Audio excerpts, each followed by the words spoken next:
Hey there movie lovers, welcome back to Rocky Watches Movies. Today we're heading to the icy isolation of Antarctica to uncover the chilling secrets behind the 1982 sci-fi horror classic, The Thing. Directed by the legendary John Carpenter and starring Kurt Russell, this shape-shifting nightmare pushed practical effects to horrifying new heights and has since become one of the greatest horror films ever made. But behind the paranoia, groundbreaking creature work and that unforgettable ending lies a treasure trove of fascinating behind-the-scenes stories. So grab your flamethrowers, keep an eye on your fellow crew members, and let's thaw out 20 things you never knew about The Thing. The Thing is often described as a remake of The Thing from Another World, but that characterization is not entirely accurate. While both films draw from the same source material, John W. Campbell Jr.'s 1938 novella, Who Goes There?, Carpenter made it clear that he did not wish to compete with the earlier film, which he greatly admired. Instead, he chose to return directly to the original story on which both adaptations were based. Unlike the 1951 version, Carpenter's film presents a creature capable of perfectly imitating its victims. That said, Carpenter did pay tribute to the earlier adaptation. Most notably, he echoed it in the opening title.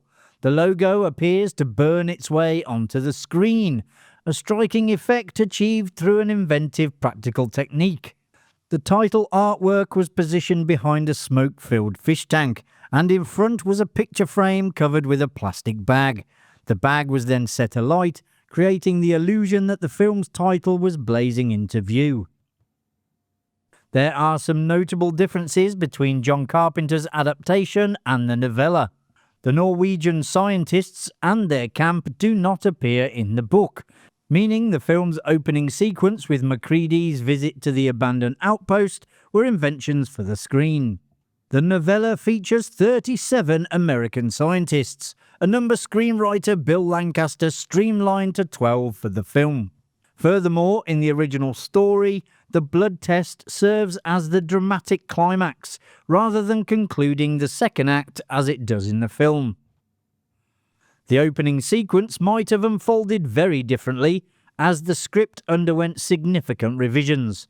Originally, the helicopter pilot was meant to lose control of the aircraft, which would spin wildly before vanishing behind a mountain, followed by the sound of an explosion. The dog was then pursued on foot into the American camp. The special effects supervisor on The Thing was Rob Bottin, but he didn't handle the creature's first major showcase, the kennel sequence. That set piece was overseen by industry legend Stan Winston. Bottin, who had an enormous amount of effect work to do for the film, had just finished working on The Howling, and later admitted he was fed up with mechanical dogs. He joked that if he had to build another, he'd lose his sanity, no matter how mutated it was. So he called in Winston, who agreed to help with the scene.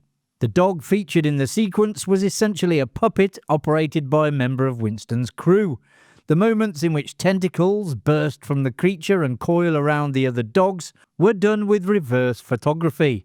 During filming, the puppeteer pulled the tentacles back into the creature, and the footage was then reversed, creating the convincing illusion that they were shooting outward instead. As Norris lies on the medical table, Copper attempts to restart his heart. In a shocking twist, Norris reveals himself to be the creature and bites off Copper's arms at the elbow. The effect was achieved by using a real-life double amputee, fitted with a lifelike mask of Richard Dysart, who portrayed Copper. His amputated arms were dressed and bloodied for the shot, creating the gruesome illusion seen in the finished film. The producers of The Thing, Lawrence Terman and David Foster, initially wanted Carpenter to direct. However, Universal Pictures pushed for Tobe Hooper, who was under contract and had scored a hit with the Texas Chainsaw Massacre. After 2 unsatisfactory drafts from Hooper, the studio finally turned back to Carpenter. Casting Macready was equally uncertain. Screenwriter Bill Lancaster had envisioned Harrison Ford or Clint Eastwood. Nick Nolte and Jeff Bridges declined. Kevin Kline met with Carpenter but was deemed not bankable enough, and Alec Baldwin even auditioned, before Kurt Russell ultimately landed the role. Tobe Hooper's early script for The Thing was vastly different from the version filmed by John Carpenter. In Hooper's draft, the alien didn't shapeshift or assimilate its victims, it simply devoured them, and the lead character, known only as the Captain, obsessively hunted the creature in a Moby Dick-style pursuit. Hooper also envisioned the film as a horror comedy, complete with broad slapstick. Apparently, even a moment where a character slips on a banana skin before being caught was included. Producer Lawrence Terman later said that version might have become one of the worst films ever made. Although never stated outright, a detailed backstory was devised for MacReady in The Thing. The idea was that he had served as a helicopter pilot during the Vietnam War and was haunted by a disastrous incident that left him disgraced. He was written as suffering from PTSD, as well as alcoholism and severe insomnia. While none of this is spelled out on screen, it explains his habit of drinking scotch from the bottle, his muted response to violence, and adds weight to his line, "I'm a real light sleeper, Childs." Thomas G. Waits plays Windows, the station's radio operator, who meets a grim end after partial assimilation when MacReady burns him with a flamethrower. The nickname Windows came from the sunglasses he constantly wore, an idea Waits introduced himself. Turning up to rehearsals in shades, he insisted on being called Windows from then on. John Carpenter agreed, and the name stuck.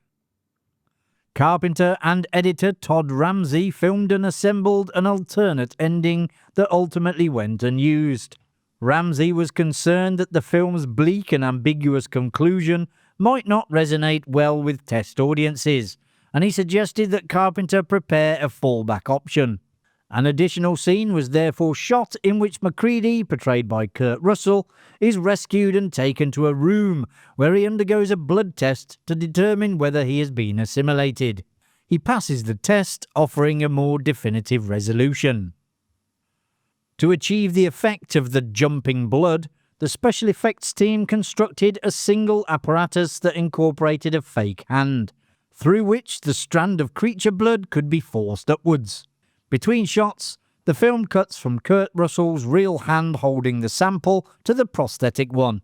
Crucially, Carpenter introduces the fake hand 2 shots before the alien blood erupts, allowing the audience to grow accustomed to it, and ensuring the shock lands with maximum impact.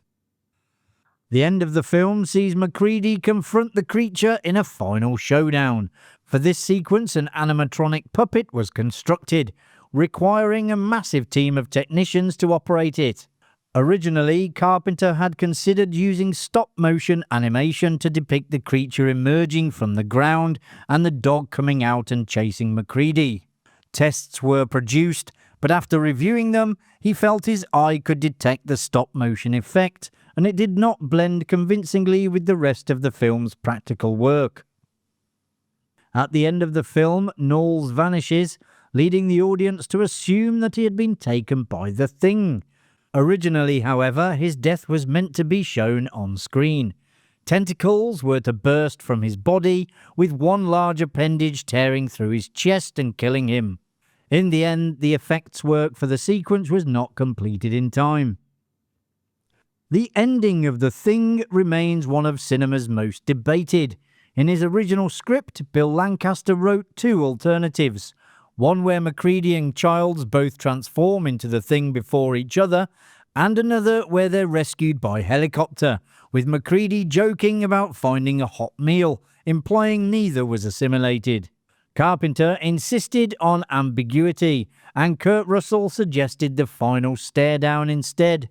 One popular theory focuses on the bottle MacReady hands to Childs. Some believe it contains petrol, not scotch, as earlier in the film, MacReady had been using Molotov cocktails against the creature. According to this theory, Childs drinks from it without reacting because, as the Thing, he would not recognise the difference. At a horror convention, Keith David, who played Childs, was asked if he knew the truth. He replied he couldn't speak for Russell, but it certainly wasn't him. Cinematographer Dean Cundy recalled that Rob Bottin had always been extremely protective of his creatures, particularly when it came to how they were lit. He explained that Bottin worried there might be too much light on them, and joked that if it had been entirely up to him, he would have designed the creatures to be wildly imaginative and intricate, and kept them in near darkness for fear of revealing too much.